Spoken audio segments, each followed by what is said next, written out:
Hello, I'm Tracy Koch, one of the co-teachers of this course, NU 318 Nursing Genetics, and I'm going to be talking about Chapter 4, the Patterns of Inheritance. So this is a really kind of a heavy chapter. There's a lot of information in it, so if you have questions about the content, please feel free to send me an email at takoch@lcsc.edu or give me a call. I can certainly help you through some of the content if it's not clear in the lecture here. So this is Chapter 4, as I said, Patterns of Inheritance. So there are basic standard patterns of inheritance when we look at genetics and how traits and diseases are passed on through generations. Diseases are caused by mutations a lot of times in a single gene, and they're usually inherited in kind of a simple pattern that you can sort of predict, depending on the location of the gene and whether or not one or two normal copies of the gene are needed in order to pass on the trait. So patterns of inheritance, they describe just kind of the way things are passed on. In this chapter, we'll kind of look at different characteristics of autosomal dominant, autosomal recessive, sex-linked dominant and recessive, and some other monogenic traits. We'll touch on a little bit of epigenomics and also talk about twins and some relative risk and things like that. So moving on here. Mendelian inheritance is based on the studies of Gregor Mendel, which is kind of when I think of genetics, I think of Mendel. He looked at garden pea plants and how gene expression was in garden pea plants based on color and seed textures. So he's sort of the founding geneticist, if you will, looking at the way genetic traits are expressed in different generations. So a single gene trait means that the expression is controlled by the quantity of the two alleles, one on each chromosome of a pair. And an allele is an alternate form of a single gene. Locus is a place on a chromosome where the gene allele resides. P1 generation. So this is, for example, like your great-grandparents would be P1. So that's the initial parental generation of a family or a group that's being observed for a specific trait or traits. So we like to go back 3 to 4 generations if we can. F generations are those succeeding generations or offspring, progeny, that are produced from the parental generation. So if P1 is your great-grandparents, F1 would be your succeeding generation, like your grandparents, and F2 would be your parents, F3 would be yourself, F4 would be any offspring that you have. So Mendel used his pea plants. His initial studies, they looked at the outer coating of seeds, smooth versus wrinkled, and this is what he found in his initial studies. P1 being smooth and smooth of the smooth seeds, and as you can see, they all produce the same kind of seeds. He did the same thing with the wrinkled peas, and those produced the same as well. When he mixed it up a little bit, he noticed that the first generation showed all smooth seeds, and then smooth and wrinkled seeds, a 3 to 1 ratio, showed up in the next generation. So it's a 3 to 1 ratio there. He used pea plants, garden plants, because he was able to look at multiple generations. You can't really do that with people when you're studying things unless you do it retrospectively. So it makes sense that his initial studies were done with garden plants. Okay, so homozygous. Homozygous is having identical gene alleles in a chromosome pair. So 2 of the same allele, either recessive or dominant, but they're both the same. That's homozygous. Heterozygous is having different gene alleles in a chromosome pair. And when you have a heterozygous pair, the dominant allele is expressed. So that's something to keep in mind as we move through and talk about looking at pedigrees and looking at traits. Codominant expression is traits or disorders in which heterozygous alleles are equally expressed. So as in the example with the colored flowers in Mendel's experiments, the codominant expression is where pink flowers were expressed. Each trait equally as would be equally as strong. That's a codominant expression. And here's a graphic of that. You can see the pink in the F1 generation and F2. So jumping into some categorizations, autosomal dominant transmission, a single gene trait is expressed, whether a person is homozygous or heterozygous for the gene alleles. Two dominant alleles are both expressed equally, and dominant allele is paired with an recessive. If a dominant allele is paired with a recessive allele, that results in only the dominant allele expression, and the recessive allele would be silent. So these are kind of some rules, if you will, of autosomal dominant transmission.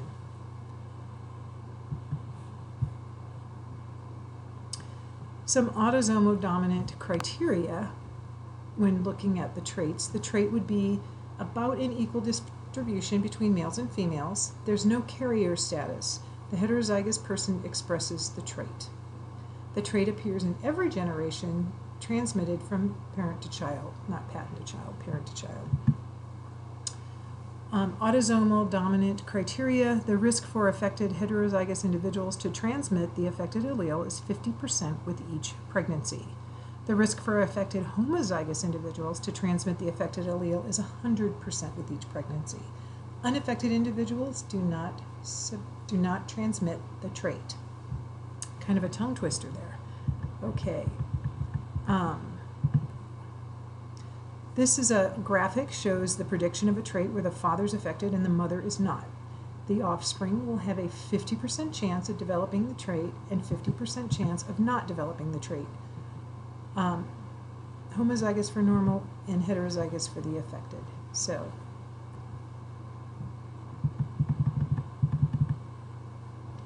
and this is a pedigree, which shows a typical autosomal dominant pattern of transmission for a monogenic trait. Males and females are both affected, and each generation shows the trait.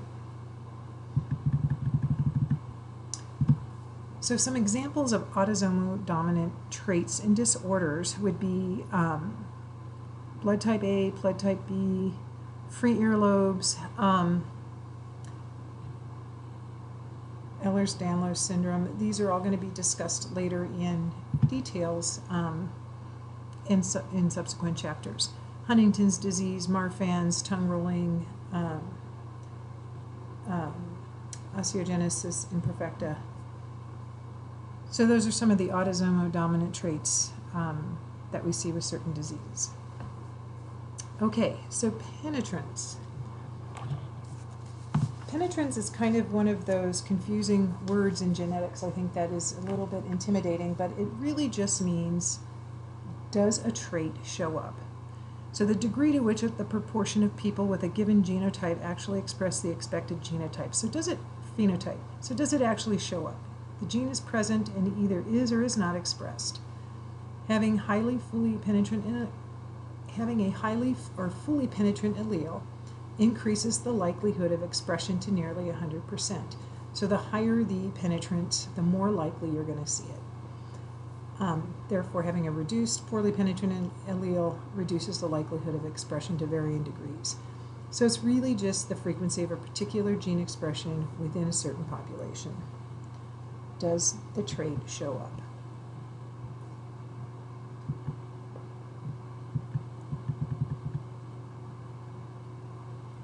So, highly penetrant traits or disorders is achondroplasia, blood types, Huntington's disease.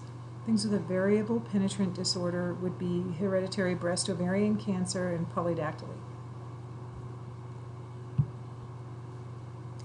Expressivity is how does a trait or disease show up. So variance in expression of any given single gene or trait. The gene is always expressed, but the degree of expression can range from slight to excessive. The degree of expression can be modified by other genes, interaction with other internal or external substances, or the environment. So this expressivity represents kind of a personal gene expression modification. The degree of expression is not predictably heritable.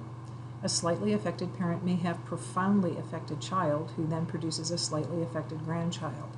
So the rules aren't really very concrete in expressivity. A profoundly affected parent may have a slightly affected child who then produces a profoundly affected grandchild. That is expressivity.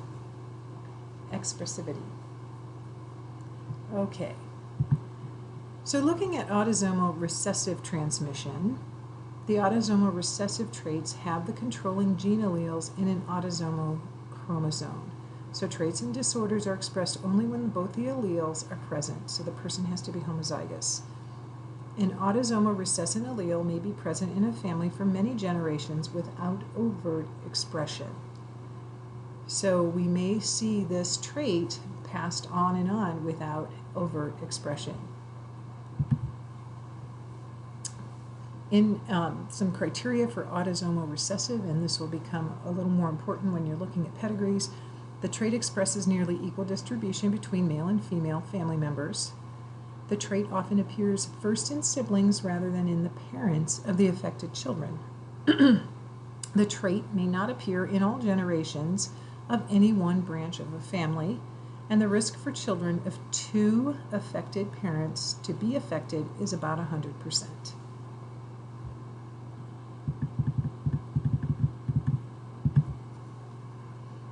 About 25% of the members of a family with an autosomal recessive trait will express it. Carrier status is possible one affected allele. So if you have one affected allele, you could be a carrier. Unaffected carriers of AR traits can transmit the trait to their children. Two carrier parents can transmit the trait and have an affected child. 25% risk with each pregnancy. So I think that's something to remember. With two carrier parents, you can transmit the trait, and that risk per pregnancy is 25%. And this is a Punnett square with your autosomal recessive trait or condition. So you can see the 25% chance there. And here is a pedigree with a typical autosomal recessive pattern of transmission for monogenic trait. So you notice the parents don't exhibit the trait, and the trait shows up to future generations. And here's another pedigree. Shows carrier status. The affected and unaffected and carrier status of such a monogenic trait. So you can see the carriers and then the affected individuals. And the first generation were the carriers. So it's a little bit different than the autosomal dominant. The rules are a little bit different for that one. So AR traits are disordered, cleft chin, cystic fibrosis, Hurler syndrome. Again, we'll talk about some of these later. Sickle cell disease. Okay, so back to examples of autosomal recessive traits. Sickle cell disease, Tay-Sachs disease. So there are a few examples of that. Okay, moving on to X and Y chromosomes. X and Y chromosomes have genes that are not present on other chromosomes. So the Y is really small, so it has less than 300 total genes, and most of the Y gene codes are for male sexual development. So the Y genes are transmitted only from father to son, which makes sense. A few alleles on the Y tips pair with homologous alleles on the X chromosome. So the X chromosome is much larger than the Y, has about 1,500 gene alleles, and most are not present on any other chromosome. So some are specific for female sexual development, but many of those alleles also code for non-sexual functions for both males and females of the species. So there's a comparison, X versus Y, for size and loci. X-linked recessive transmission, so the X chromosome number is unequal between genders. Females have two X's, two alleles for X genes, and males, of course, only have one, and only one allele for X genes. So because males only have one allele for X genes, they have dominant expression in males, hemizygosity. So these alleles have no corresponding allele on the Y. X-linked recessive criteria, then, would be incidence of a trait that is much higher among males in a kindred than among the females. The trait cannot be transmitted from father to son. The transmission is affected daughter, or let's start over. So the trait cannot be transmitted from father to son. The transmission is going to be from an affected father to all daughters and from carrier mothers to both sons and daughters. So that's a little bit confusing. So just know that in an X-linked recessive situation or X-linked recessive disorder or trait, the trait can't be transmitted from father to son. The transmission comes from the affected father to all daughters and from a carrier mother to both sons and daughters. So female carriers have a 50% risk with each pregnancy of transmitting the allele to their offspring of either gender. If no sons are born to carrier mothers, the trait or disorder may not be overtly expressed for many generations. So this would be another example where you wouldn't see it show up every single generation. If no daughters or affected sons are born to affected fathers who have had children with carrier mothers, the trait or disorder is not transmitted out any further. So, if a father who has children with carrier mother and no daughter or affected sons are born, then the trait does not get transmitted into further generations. Female homozygotes may not survive pregnancy or may have a very severe disease in X-linked recessive traits or disorders. So here's a pedigree that shows your typical X-linked recessive monogenic transmission. So such traits cannot be transmitted from father to son. You don't see any transmission from male to male. The transmission can occur from father to daughter, and they may be obligate carriers of the trait. This can be really confusing. So if an affected father and a non-affected mother have no daughters, then that trait is gone. I think probably X-linked is one of the more confusing pedigrees. So just be really careful when looking at those. So here are some examples: color vision, classic hemophilia, Fabry disease, male pattern baldness. X chromosome inactivation. So this is kind of the silencing, if you will, of one of the X's. So it's a pretty complex and highly organized event. It prevents potentially toxic double dosing of certain X-linked genes. So in somatic cells of females, one X chromosome is randomly inactivated, exists as a bar body, and the alleles are not expressed. Inactivation of one X prevents a double dose of X chromosome alleles. Random inactivation occurs early in embryonic development and does not change within a tissue as it grows. So once it happens embryonically, it doesn't change.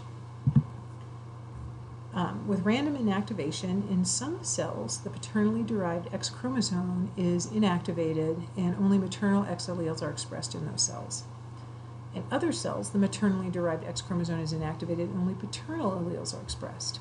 So because the inactivation occurs early, one tissue may express one parent's alleles more than the other parent's alleles, affecting the overall function. So this is kind of a complex slide, to be honest with you. It shows the random X chromosome inactivation with unequal distribution to differentiated tissue.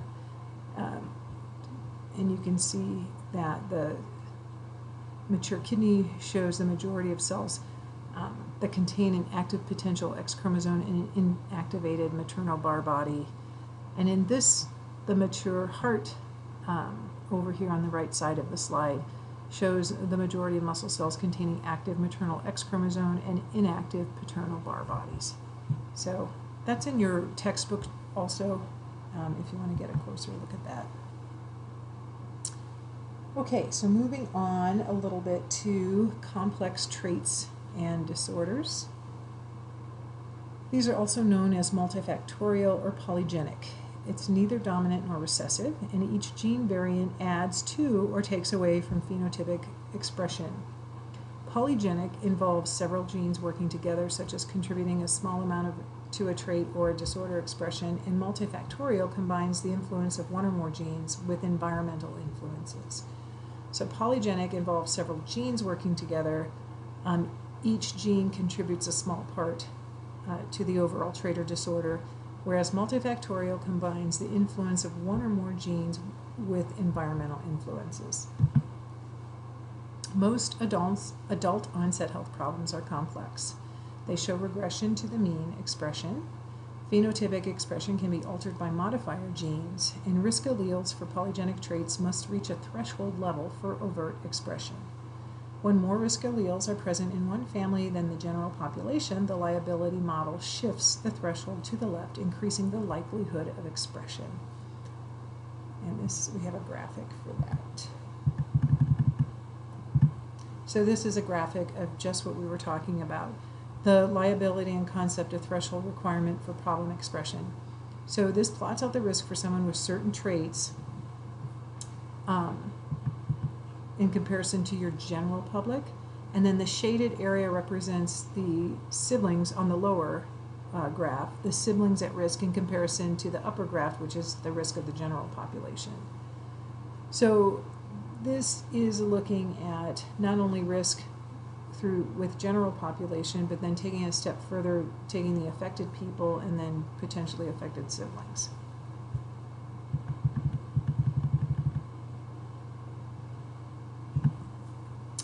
Moving on, twin concordance. Monozygotic twins are, as you know, the product of one zygote splitting into one or more equal parts during embryogenesis. So initially, non-coding DNA regions and gene alleles are identical at all loci.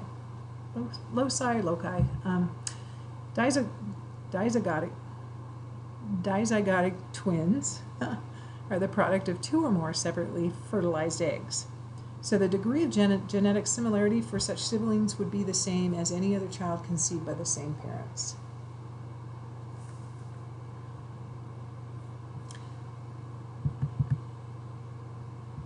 So in the monozygotic siblings, the similarity, early on the DNA is identical, but as they age, it becomes less similar. Twin concordance is the frequency with which a specific trait or disorder is found in both members of the set of twins. When both of a monozygotic pair have the same trait or disorder, the likelihood favors a stronger genetic influence. So looking at twins, we were able to extrapolate how environment influences things.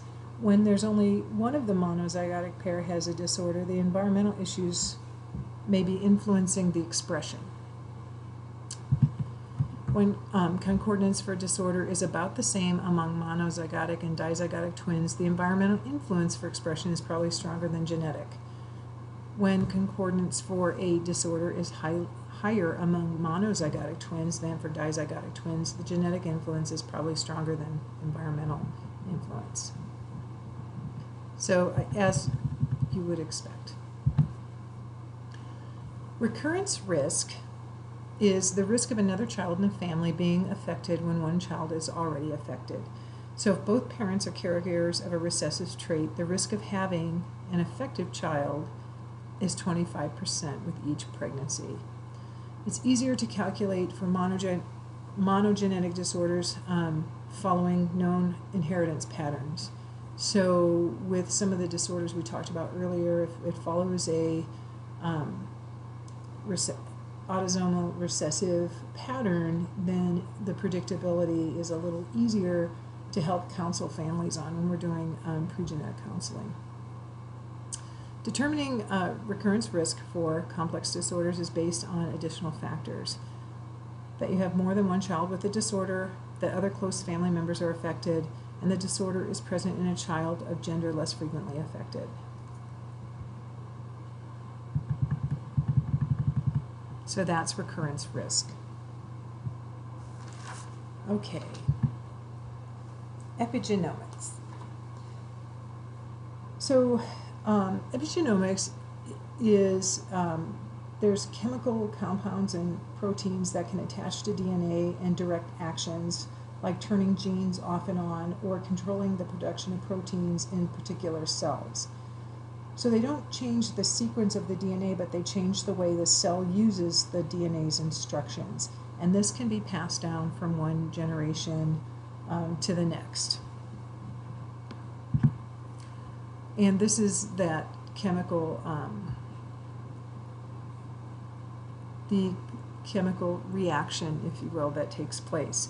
So epigenomics might provide some clues as to why certain diseases are developed, or why they, how the environment may influence the disease.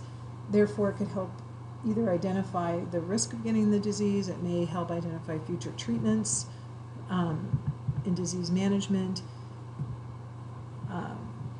different ways to diagnose. So there's a lot of things that this is really kind of a evolving branch of science. Genomic variation is susceptibility and resistance. So this really is just identifying those who are at higher risk for developing a disease and, again, potentially helping them manage the disease. The risk alleles increase your susceptibility to the complex disorder. Some, but not all, have been identified for loci. Empirically, resistant genes, which have not been identified, are thought to protect against expression of some complex disorders. So there may be protective genes that we don't yet know about. For any complex disorder, most people have some susceptibility genes and some resistance genes.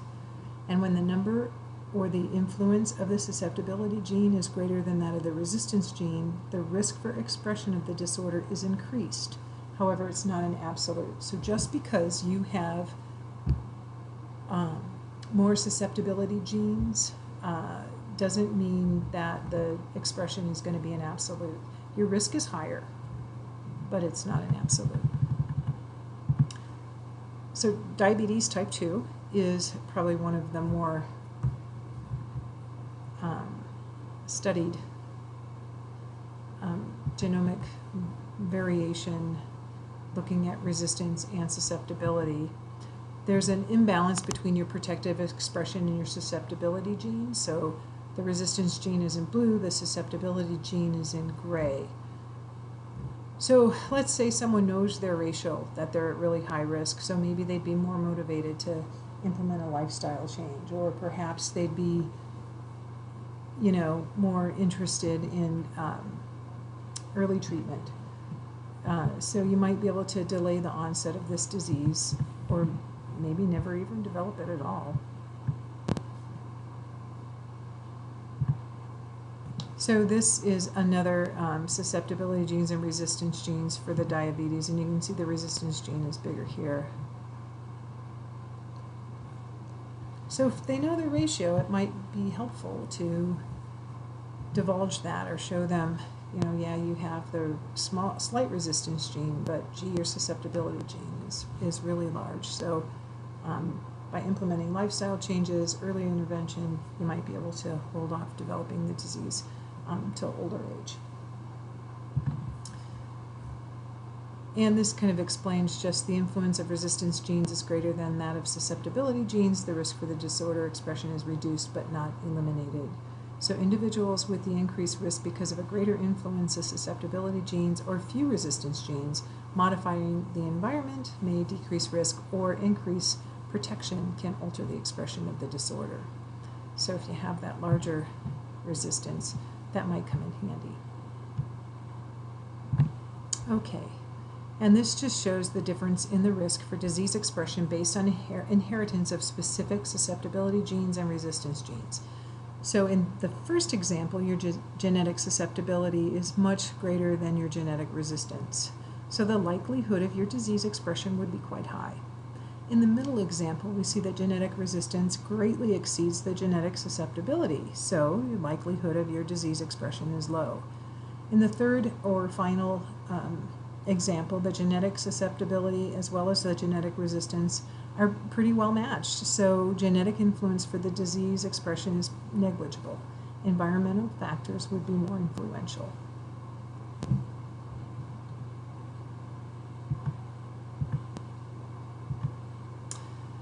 All right, so we've covered quite a few concepts here. Mendel's principles have given us a foundation of understanding monogenic or single gene traits and provide some predictability of genetic traits when looking at different pedigrees. Here are a few helpful links that might help you in the case studies or when trying to remember certain terminology. These I found to be helpful for me, so I included them here on the last slide. And remember, if you have any questions about the content of this chapter, please get in touch with us. Thanks so much for your attention.